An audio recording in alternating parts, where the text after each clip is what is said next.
A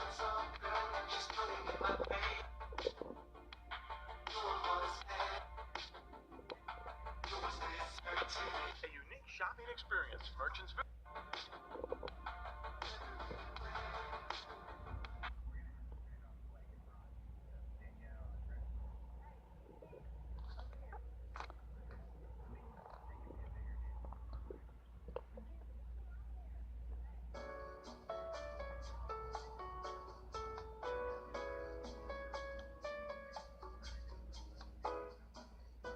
It's funny because I took a totally different way to get over here this time. My parents used to live in this area, and I kind of searched my mind. If you remember in yesterday's video, we finished up like just coming around the back here. So there's not a whole lot more to see. But I did want to get some more shots of the roof here in the drive-in because it's so descriptive of a Pizza Hut.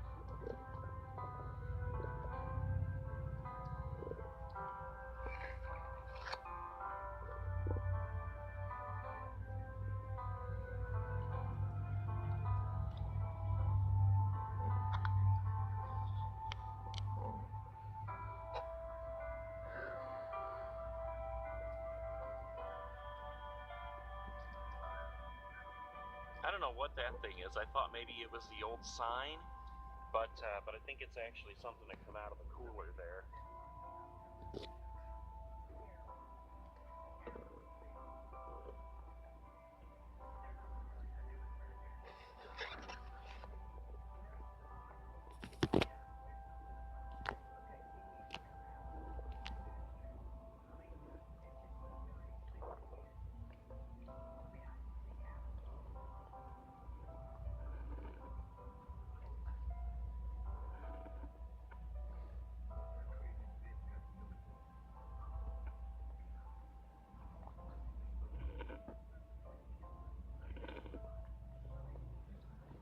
Yeah, I'm not really sure how long ago they... Looks like they used to have chairs and tables connected in this spot here.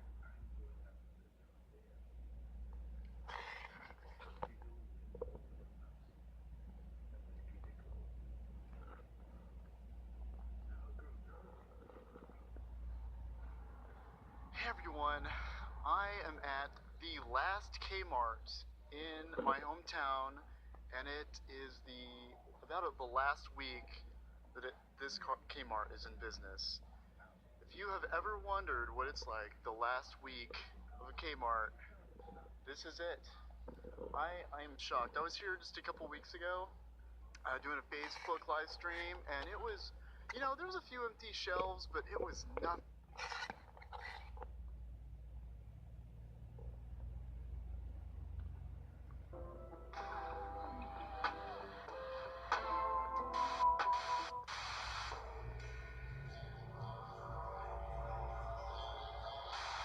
What's up, guys? My name is Jake. Welcome to Abandoned, episode 25. This, of course, is the show where we talk about some of the most interesting abandoned places in the world. One of the most interesting and ill-fated companies to leave a good amount of their stores abandoned. Kmart's largest competitor and the fourth largest discount retail chain. A bit of a poor idea, as when Ames acquired them, they were already struggling as a brand, and soon later, Ames closed the majority of their stores. However, it was Ames' strategy to buy out struggling brands and work to turn around their operations. This strategy actually proved to be quite successful and profitable for the company. Ames had a pretty great strategy for sales in their main stores. Prices on well-known merchandise was indefinitely kept low, which prompted easy marketing to consumers who lived in proximity to an Ames store. By 1981, the company was now operating 115 discount stores, which ranged in location from Maine to Maryland. With this formula working for the company, and the brand turning a profit for 8 straight years, they ended 1981 with sales of around $400 million. With the steady sales and high profits, the company began a major overhaul to all their properties. Ames began to add departments to their stores to organize their products more effectively. They also enhanced the quality of their clothing, as well as began the sales of jewelry. They also started remodeling their department stores to add more sales space, in hopes that it would increase profits even more. These additions and enhancements proved to be very effective and increased overall sales by 25%, with Ames continuing to acquire first half of the year. As the economy of the Northeast United States slowed, Ames's projections and hopes for Zayre's success kind of weakened. Even though Ames's sales were steady and even increasing, the net profits were being brought down by Zayre's slumping earnings, dropping off by 15% with a $7 million loss. This brought Ames's net sales down to $28 million a year. This was a steady and alarming decrease for the company's sales, and marking a scary inevitability for the company. As the Zayre stores continued to underperform, Ames decided to close another 15 stores, most of them located in rather close proximity to other Ames stores. This didn't help as Ames was taking on huge amounts of debt from the dying Zayre's brand. Manufacturers were denying shipping merchandise to their stores, and banks began refusing any more loans to the company. This led to Ames filing for Chapter 11 bankruptcy protection on April 25, 1990. As a result of the bankruptcy, Ames suspended all its advertising to cut down its seriously dangerous operating expenses in an effort to dig itself out of the massive hole the company had dug itself. The company was able to secure a $250 million loan.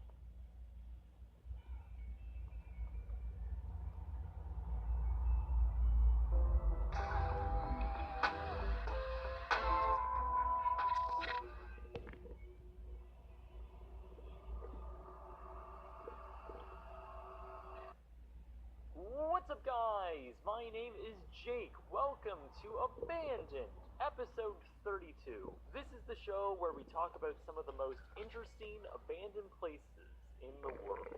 We've talked about a few department store chains on this show, like Target Canada, Circuit City, and Ames. For this episode, I wanted to stick in the Northeast United States and cover a discount retail chain similar to Ames called Bradley's. A brand that grew to be valued well over $1 billion, only for it to quickly crumble. I do want to point out that there are some striking similarities between Ames and Bradley's. Anyways, let's go back to 1958, when three businessmen envisioned a store that would carry a wide selection of products at a discount price. It would serve a relatively untapped market for the time, and in the same year, the men opened their first store in New London, Connecticut. It was named after the Bradley International Airport in Hartford, Connecticut, where the three businessmen met to discuss their idea for the store. The discount store was proving to have a place in the market, and as a result, Bradley's was seeing growing revenue. With momentum carrying through into 1961, the growing company was acquired by Stop & Shop, a Massachusetts-based grocery store company founded back in 1914. Bradley's became a subsidiary of the company, which meant the chain could now begin receiving the funding it needed to expand its brand with more locations. Discount stores were becoming extremely popular towards the late 60s, and by 1968, Bradley's now had 52 stores and earned an annual revenue of $139 million. So far, the acquisition of Bradley's was proving to be a smart one for its now parent company, Stop & Shop. As the 70s came around, Bradley's continued to expand along with the booming retail market. More stores continued to open in the Northeast United States, a region now being dominated by discount store giants. With the company's growth, they set a strong stance on the quality of their stores and the products that they sold. Bradley's was marketing themselves as a high-quality brand which sold merchandise at low cost. With these efforts in effect, changes were made in their stores to mold themselves around what was popular for consumers. Stores had received renovations and upgrades, which meant serious planning and care was being put into their store. This proved to be extremely effective for the chain, as sales and revenue grew exponentially. By the end of 1960,